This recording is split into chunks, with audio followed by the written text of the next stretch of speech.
मालेगावातील पवारवाडी परिसरात एका 75 वर्षीय वृद्धानं गळफास घेऊन आत्महत्या केल्याची धक्कादायक घटना घडली। खैरुद्दीन अब्दुल शकूर मोमीन असं या मृत वृद्धाचं नाव आहे। एसआयआर कागदपत्र पडताळणी प्रक्रियेच्या भीतीपोटी त्यांनी हे पाऊल उचलल्याचा खळबळजनक आरोप केला जातोय। या घटनेनंतर मालेगावात आरोप प्रत्यारोपांच्या फैरी झडल्या जात आहेत। काहींनी याला वोट जिहादच्या नावाखाली पसरवलेली भीती म्हटलंय, तर स्थानिक सामाजिक कार्यकर्त्यांनी प्रशासकीय जाचाकडे बोट दाखवलंय। 2002च्या मतदान यादीत त्यांचं नाव नव्हतं। कागदपत्रांची जुळवाजुळव करण्यासाठी ते 2 महिन्यांपासून चिंताग्रस्त होते। यामुळे त्यांनी शेवटी भीतीपोटी आत्महत्या केली। एसआयआरच्या भीतीपोटीच त्यांनी हे पाऊल उचलल्याचा आरोप त्यांच्या कुटुंबियांनी केलाय। हम पवारवाड़ी पे रहते, भारत टेक्सटाइल वाली गली में। मेरे अब्बा ने ना फांसी ले ली है आज रात में 5 बजे, और वो 2002 की वोट नहीं थी यादी में, इसलिए 2 महीने से वो बहुत परेशान थे। वही वजह से वो फांसी ले ली। उन्होंने आपको बताए थे कि मैं ढूंढ रहा या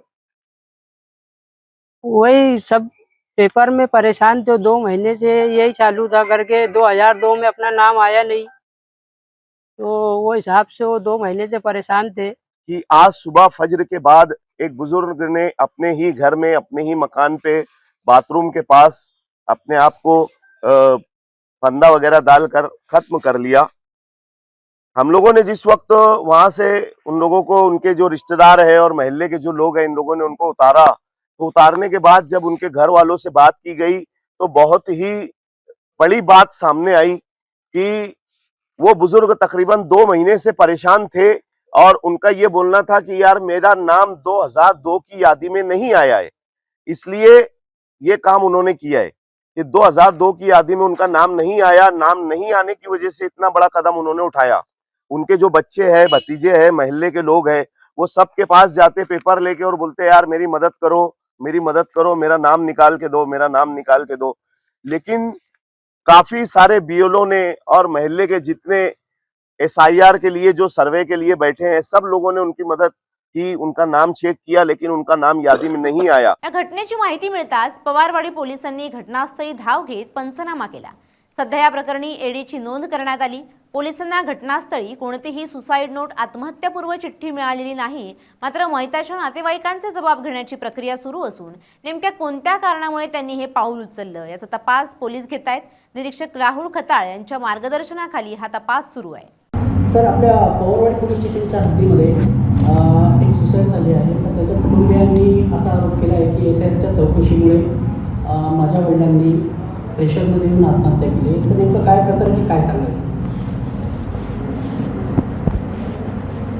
दिनांक 4/4/26 रोजी संध्याकाळी त्यांचा मुलगा जो आहे रईसुद्दीन हा कामावर गेला होता, लूम कामाकरता, आणि तो 5 तारखेच्या पहाटे घरी आला त्याच्या आईचा फोन आल्यामुळे, आणि त्यांनी पाहिलं असता त्यांच्या वडील जे आहेत ते त्यांच्या घरातलं जे टॉयलेट आहे त्याच्या चौकटीला त्यांनी गळफास घेतलेल्या अवस्थेत होते।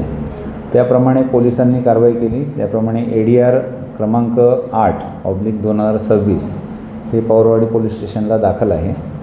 त्याचा तपास चालू आहे आणि सध्या तरी त्यांचं जे घटनास्थळ आपण चेक केलं असता त्यांच्या घरात कुठली नोटिंग किंवा कुठलं लिखित असं काही त्यांनी मेन्शन केलेलं आहे किंवा कारण नमूद केलं अशी कुठली नोट, सुसाईड नोट वगैरे काही आपल्याला सापडलेली नाही। तर या प्रकरणाचा तपास चालू आहे आणि साक्षीदार यांचे जबाब नोंदवणं आणि पुढील एडीआरचा तपास चालू आहे। प्रथमदर्शनी जे डॉक्टरांचा रिपोर्ट आहे त्याप्रमाणे तो हँगिंगच आहे, गळफास आहे। त्याचा पुढील तपास जसा होईल त्याप्रमाणे आपल्याला माहिती देता येईल। दुसरीकडे या आत्महत्येवरून मालेगावात मोठं राजकारण रंगलंय। भाजपचे एसआयआर प्रमुख ॲडव्होकेट योगेश निकम यांनी या प्रकरणासाठी स्थानिक राजकीय पक्षांना जबाबदार धरले। इस्लाम पार्टी, एमआयएम आणि समाजवादी पक्षानं सुरू केलेली एसआयआर हेल्प सेंटर ही प्रत्यक्षात वोट जिहाद सेंटर्स आहेत।